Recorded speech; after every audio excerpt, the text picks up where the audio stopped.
되었고 또 용기를 얻게 되었고 또 새로운 기대감을 갖게 되었습니다.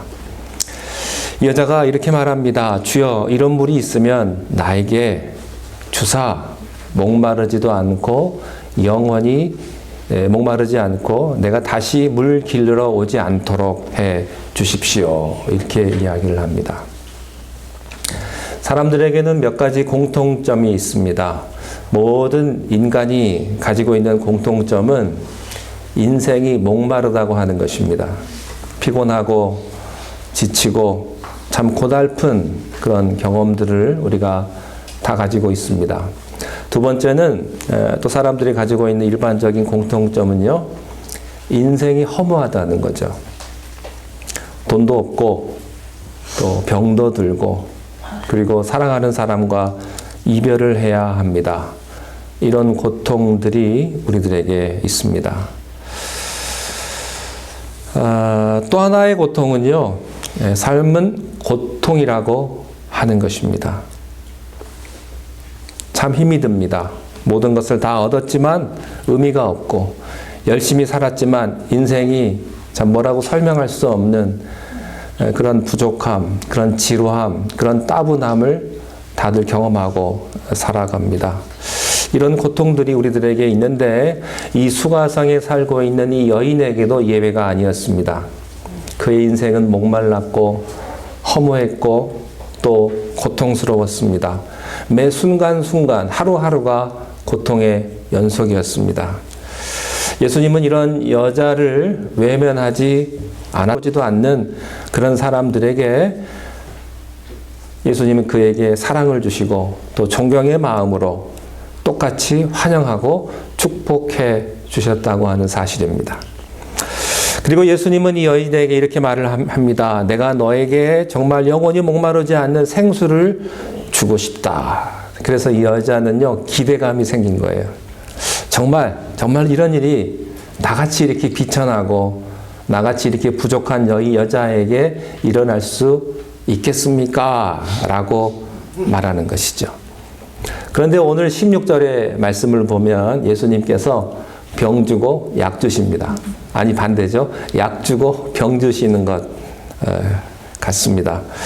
기대감에 잔뜩 부풀게 했다가 갑자기 16절에서 찬물을 끼얹는 것 같은 그런 말을 이 여인에게 하십니다. 16절 읽겠습니다. 이르시되 가서 내 남편을 불러오라. 아주 곤욕스러운 말입니다. 이 말만은 좀 안 했으면 좋겠는데 이 곤욕스러운 말씀을 하시고 요구를 하십니다. 우리가 가끔 그럴 때가 있지 않습니까? 다른 말은 다 해도 좋은데 제발 그 말은 좀 안 했으면 좋겠다. 다른 사람 얘기는 다 해도 좋은데 그 사람 얘기만은 좀 안 했으면 좋겠다. 네, 그런 거 있죠. 여자는 아마 굉장히 절벽을 느꼈을 거예요. 그렇지, 나 같은 여자가 무슨 희망이 있겠는가. 아마 절망을 순간적으로 느꼈을 것입니다. 그렇지만 이 여자는요, 17절에 보면 그 순간 당황하던 순간을 극복해서 자기의 단점, 자기가 감추고 싶은 것들을 들키면 당황하거든요. 그런데 그것을 극복해서 그녀는 솔직해지기로 결정을 한 것입니다. 17절 한번 보십시오. 시작. 여자가 대답하여 이르되 예수께서 이르시되 내가 남편이 예수님은 이미 이 여자에 대해서 모든 것을 다 알고 계셨습니다. 남편이 5이나 과거에 있었던 것도 알고 계셨고요. 지금 같이 살고 있는 이 남자도 남편이 아니라는 사실을 이 예수님이 이미 알고 있었던 것 같습니다. 그래서 18절에 이렇게 말씀을 하시죠. 시작. 너에게 남편이 5이나 있었고 지금 있는 자도 내 남편이 아니니 내 말이 참되도다. 내 말이 참되도다. 우리는 이 말씀에서 몇 가지 메시지를 우리가 배울 수가 있습니다. 첫째는 진정한 행복, 영원히 솟아나는 샘물을 얻기 위해서는 과거가 정리돼야 한다는 예수님의 생각입니다. 과거가 정리되지 않고는 미래의 새 출발이 없다는 것이죠. 여러분 사람은요 누구든지 과거가 있죠. 과거 없는 사람이 어디 있겠습니까? 그래서 과거를 묻지 마세요. 뭐 그런 얘기도 있지 않습니까? 사람들은 누구나 과거가 있는데 그 과거의 문제와 상처를 치유하고 치료하고 사는 사람들은 별로 많지가 않습니다. 그냥 묻고 살죠. 뭐 이것을 그냥 드러내지만 않으면 그냥 이대로 그냥 가는 거예요. 그냥 묻고. 그래서 자꾸 미래를 향해 가려고 하니까 행복이 보일 듯 보이지 않고 미래가 보일 듯 보이지 않는 까닭이 나의 과거가 정리되지 않았기 때문에 그런 것입니다. 과거에 대해서 사람들의 몇 가지 태도가 있습니다. 첫 번째는 자기의 과거의 문제와 상처를 드러내거나 치유하지 않고 오히려 더 꽁꽁 묶어두는 거예요. 그 말은 꺼내지도 말라고. 그런 문제가 생기면 생길수록 더 강렬하게 자기 과거를 감추는 겁니다. 두 번째는 문제를 해결하는 줄은 알지만 그것을 대면하기가 무섭고 어렵고 또 해결하기가 너무 힘겹기 때문에 자기 문제를 항상 뒤로 미루는, 유예시키는 그런 사람이 있습니다. 나중에 하지, 나중에 그 사람 만나지. 세 번째는요, 정면으로 문제를 돌파하는 사람이 있습니다. 자신이 이 문제를 해결할 능력이 없는 줄 알지만 그러나 속이고 살거나 보류하고 사는 것보다는 그저 솔직히 다 까놓고 사는 거예요. 그냥 딱 까놓고 모든 걸 다 오픈하고 사는 그런 사람이 있는데 이 여자가 세 번째 경우입니다. 툭 까놓고 사는 거예요. 그렇습니다. 난 남편 없습니다. 주님이 말씀하신 대로 내가 지금 살고 있는 남자는 내 남편이 아닙니다. 라고 이 여자가 이렇게 자기를 오픈하면서 뚝 까는 거예요. 여러분, 이렇게 툭 까는 데에 축복이 있습니다. 나는 남편이 없습니다. 그랬습니다. 그랬더니 예수님이 너는 과거에 남편이 5이나 있었고 지금 살고 있는 남자하고도 그 남자가 네 남편이 아니지, 지나가는 남자지. 예수님이 이렇게 말씀을 해주시는 거예요. 내가 남편이 없다고 말하는 것이 옳도다, 이렇게 말했거든요. 그래서 그 18절에 예수님이 그렇게 딱 찍어줘요. 내 말이 참되도다. 내가 남편이 없다고 말하는 것이 정직한 거다 하는 거예요. 숨기지 않았다 이거예요. 여러분, 고백이라고 하는 것은요, 내가 고백했다고 고백이 아니고 받아주는 사람이 고백했다고 인정할 때 그게 고백이 되는 거예요. 내가 아무리 고백하면 뭐합니까? 상대방이 받아주지 않는다면 그것은 고백이 아니죠. 그래서 사람들이 막 고백했다고 우기는데 듣는 사람이 아니다 말하는 것은요, 그 차이 때문에 그래요. 진짜 신앙 고백은요, 내 고백이 옳도다라고 주님이 말할 때 그게 고백인 것입니다. 오늘 이 말씀을 통해서 우리가 두 번째 배우는 것이 있습니다. 그것은 예수님께서는 우리들의 형편을 너무나도 소상하게 알고 계신다는 사실입니다. 사실 본문을 보십시오. 여러분, 이 여자와 예수님이 오늘 처음 만났습니다. 그리고 대화 몇 마디 했어요. 예수님이 이 여자의 과거를 모릅니다. 그런데 오늘 보니까 알 수 있는 기회가 전혀 없었는데 예수님께서 이 여자의 과거를 너무나 속속들이 알고 계신다고 하는 거예요. 잘 보십시오. 예수님이 이 여자에게 네 남편을 데려와라 이렇게 말하지 않고, 네가 살고 있는 남자를 데려와라 이렇게 말하지 않고 네 남편을 데려와라 이렇게 말을 했거든요.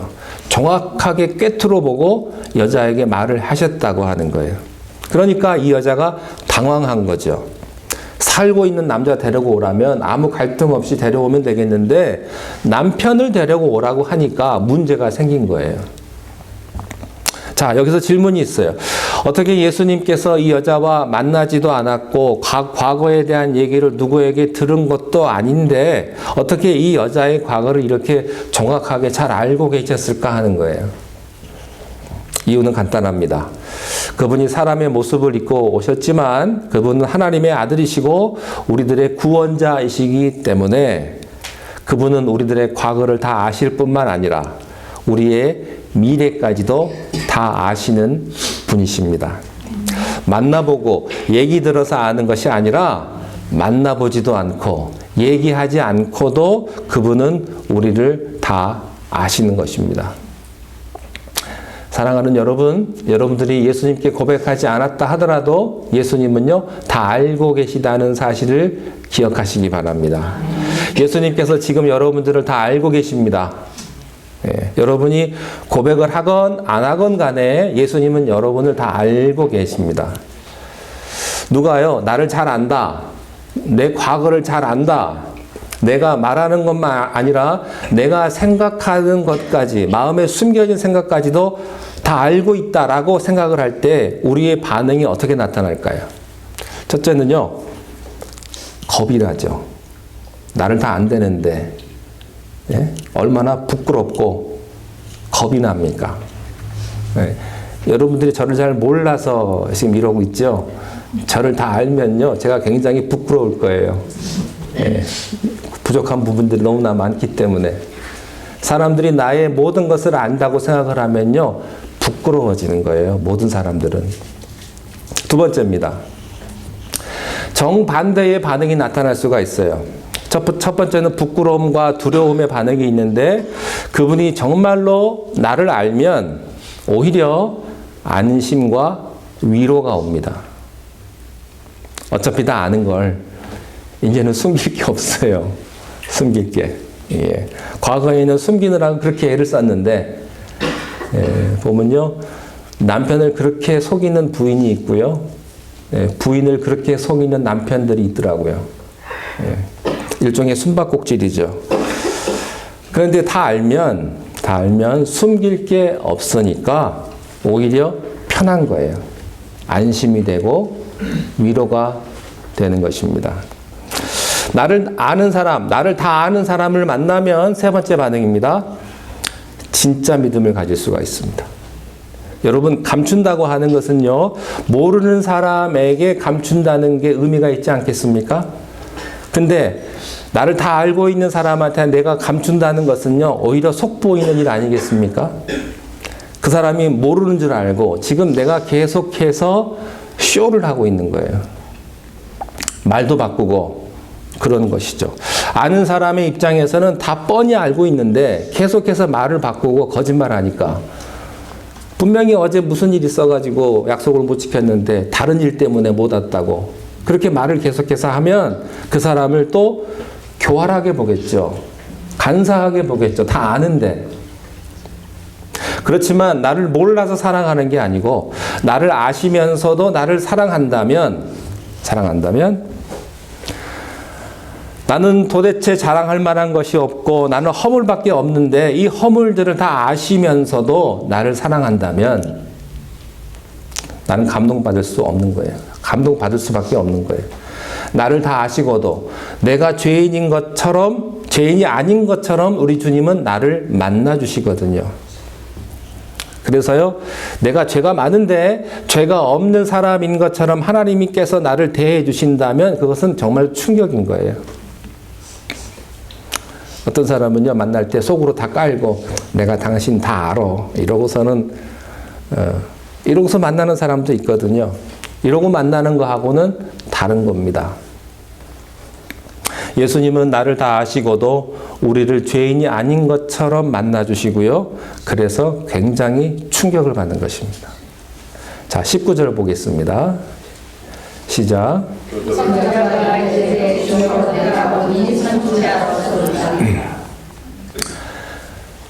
이러한 예수님의 태도 때문에 여자가 눈을 뜹니다. 여자의 표현이 이거예요. 주여, 내가 보니 눈이 떠지는 거예요. 그동안은 예수님을 보긴 봤지만 눈이 떠지질 않았어요. 그저 유대인의 한 남자로만 생각을 했던 것이죠. 그런데 주님과 대화를 하면 할수록 이제 주님에 대한 눈이 조금씩 떠지는 것입니다. 옛날에는 감겨졌는데 예수님에 대한 이해가 자꾸 업그레이드 되는 거예요. 여러분 기억하십니까? 우물가에서 예수님과 처음 만났을 때 예수님에게 이 여자가 뭐라고 그랬습니까? 아니 어떻게 유대인인 남자가 나에게 물을 달라고 하십니까? 네. 이 여자가 처음 만난 예수님은요, 자기에게 모든 사람들이 자기를 무시하는 그 유대인의 한 남자로만 봤던 것이죠. 근데 예수님께서 이 여자와 대화하면서 이 여자의 생각이 조금씩 바뀌어져서 여기까지 온 거예요. 내가 보니 선지자 같습니다. 그리고 내 남편을 데려오라 그러니까 또 바꿔지는 거예요. 점점 예수님과 대화를 하면서 예수님에 대해서 알아가기를 시작을 하는 것입니다. 여기서 또 하나 배우는 거 있어요. 예수님은 처음부터 알아지지 않는다 하는 거예요. 절대로 여러분들이 처음부터요, 아멘 할렐루야 이게 안 됩니다. 안 돼요. 처음에는 그 사람 30대 그 갈릴리 사람 아니냐, 히브리 사람 아니냐, 어떻게 그 히브리 사람이 내 구원자가 되겠느냐, 네. 어떻게 33년밖에 살지 않는 사람이 60 살고 있는 나를 이해하겠느냐. 실제로 그런 분도 봤어요. 예, 산전수전, 공중전을 다 겪고 자수성가하신 한 분이 예수님이 60대의 남자의 마음을 이해하실까요? 33년밖에 못 산 남자인데 그런 얘기를 하시더라고요. 여러분 예수님은요 갑자기 알아지지 않아요. 네. 사람들은 예수님을 자기 수준 정도로 압니다. 네. 자기 믿음 정도로 예수님을 이해할 뿐이에요. 인생의 가장 하나님에 대한 문제가 뭔지 아십니까? 하나님을 자기 수준으로 생각한다는 거예요. 하나님처럼 생각하지 않고 하나님이 내가 이해하는 정도의 하나님이에요. 에이 그럴 리가, 에이 그럴 수가, 내가 기도한다고 하나님이 들어줄 리가, 자기처럼 생각을 해요. 그러니까 하나님을 볼 수 있는 능력이 없는 거예요. 예수님을 알아볼 능력이 자기에게 없는 거죠. 자기 수준 정도로 예수님을 이해하는 거예요. 근데 예수님에 대해서는 점진적으로 눈을 뜬다고 하는 것입니다. 그래서요, 예수님에 대해서 알아가면 알아갈수록 끝이 없어요. 한이 없습니다. 여러분이 아시는 예수님은 어떤 분이십니까? 여러분의 인생을 송두리째 바꾸어 놓는 분이 그분이십니까?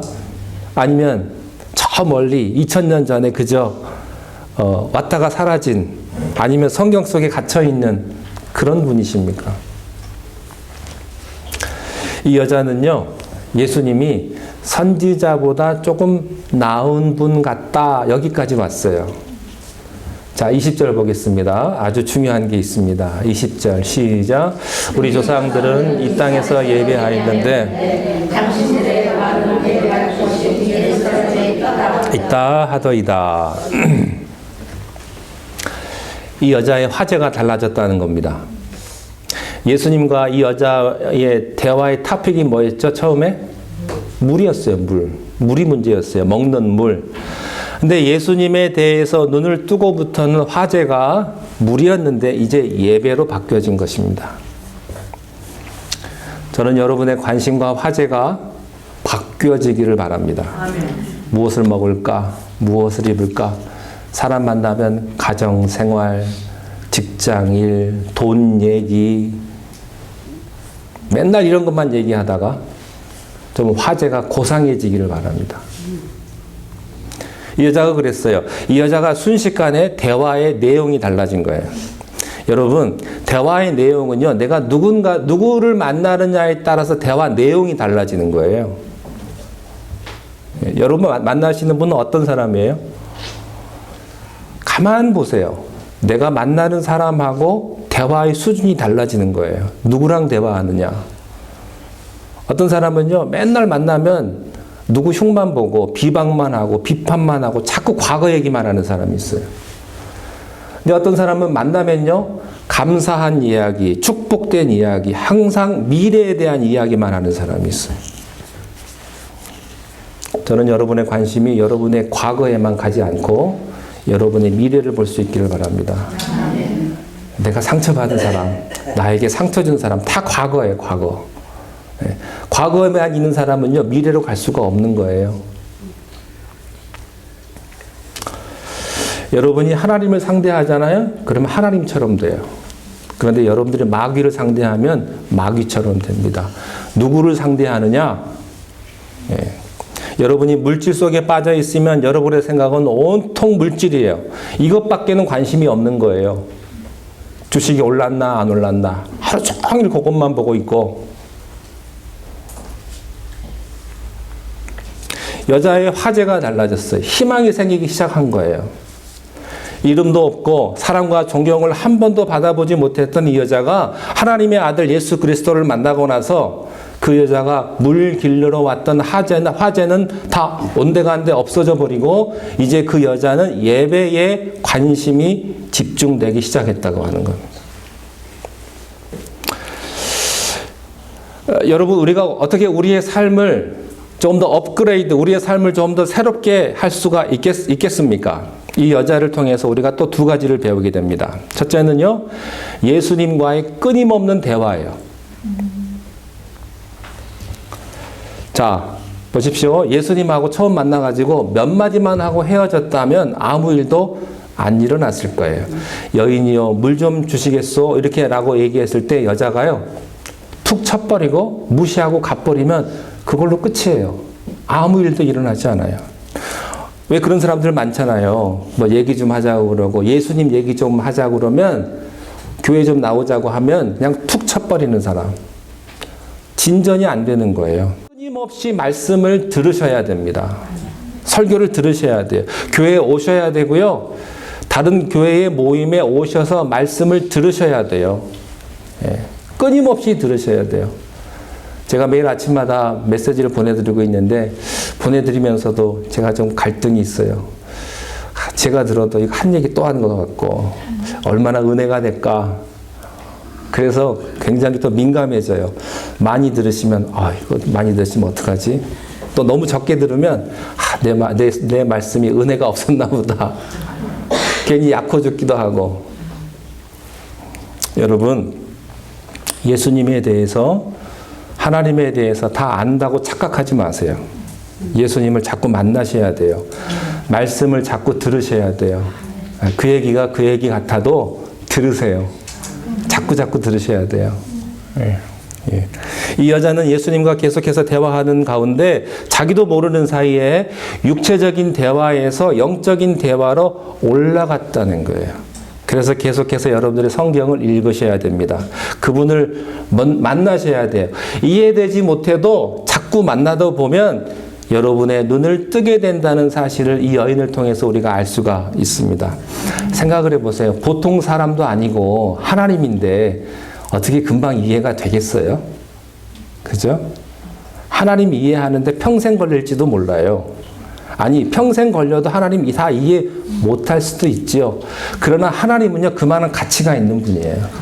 여러분의 시간을 투자하고 여러분의 모든 것들을 다 드릴 수 있을 만큼 가치가 있는 분이 하나님이라고요. 두 번째입니다. 죄의 문제에 대해서는 솔직해야 된다는 거예요.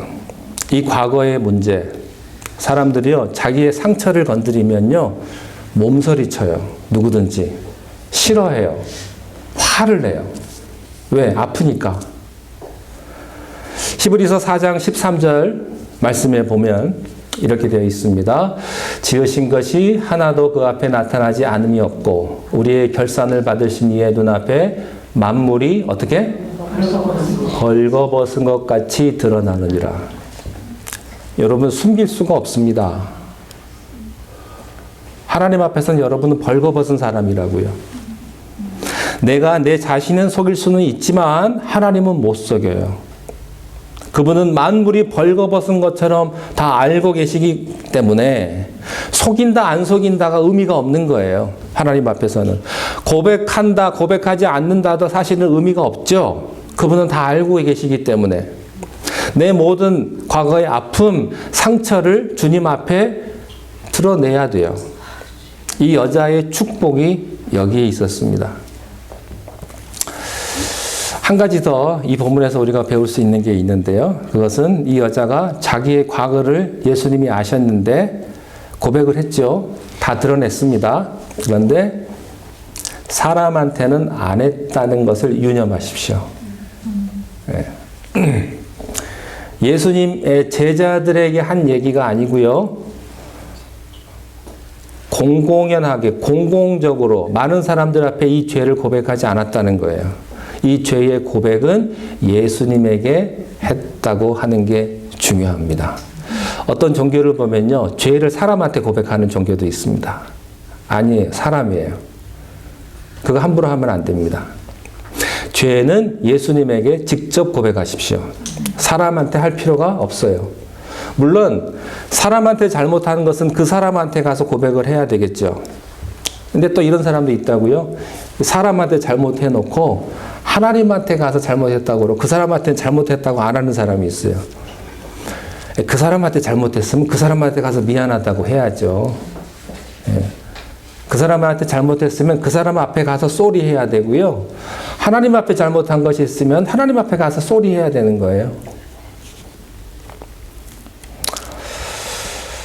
여러분, 자기 죄를 다 사람들한테 고백한다고, 치유한다고 다 불고 다니지 마십시오. 위험합니다. 위험해요. 예수님한테 하세요. 이 여자가 예수님한테 자기의 과거를 다 쏟아놓지 않습니까?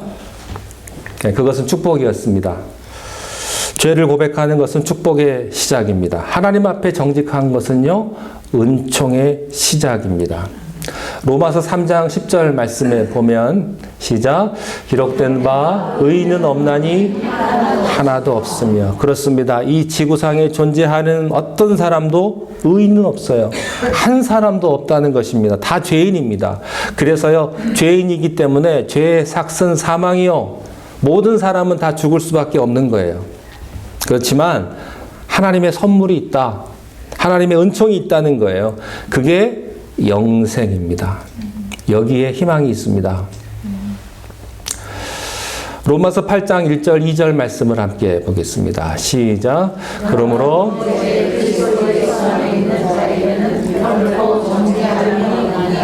이는 그리스도 예수 안에 있는 생명의 성령의 법이 죄와 사망의 법에서 너를 해방하였어. 주님은 이 여자에게 말했습니다. 자, 주님도 아셨을 거예요. 이 여자에게 이 말을 하는 게 얼마나 그녀에게 잔혹한 말인지, 잔인한 말인지. 여자여, 가서 내 남편을 데려와라. 이렇게 말했을 때 이 여자가 얼마나 곤욕스러웠는지를 주님이 아셨을 거예요. 그런데 주님은 말합니다. 가서 내 남편을 데려와라. 이 말이 뭐예요? 우리의 가장 고통스러운 치부를 하나님이 찌르시는 거예요. 여러분, 이거 아프다고 숨기지 마십시오. 유예하지 마십시오. 여러분의 그 문제를 예수님께로 가지고 가십시오. 그리고 고백하십시오. 내가 남편이 없습니다. 나는 그런 여자입니다. 나는 주님 앞에 아무것도 내놓을 수 있는 사람이 아닙니다. 그럴 때 예수님이 여러분의 문제를 해결해 주십니다. 어루만져 주시고 축복해 주세요. 저는 이제 마지막으로 마태복음 11장 28절의 말씀을 여러분들에게 드림으로 오늘 설교를 마치려고 합니다. 수고하고 무거운 짐진 자들아 다 내게로 오라. 내가 너희를 쉬게 하리라. 주님이 주시는 말씀입니다. 수고하고 무거운 모든 짐들을 다 주님 앞에 내려놓으시고 주님께서 주시는 참된 위로와 안식을 다 경험할 수 있게 되시기를 주님의 이름으로 축원합니다. 기도하겠습니다. 하나님 아버지, 우리의 모든 허물과 우리의 모든 죄악들을 주님 앞에 다 드러내게 하시고 그래야 하나님께서 주시는 참된 위로와 참된 축복을 경험하는 우리 모두가 다 되게 인도하여 주옵소서. 예수님의 이름으로 기도하옵나이다. 아멘.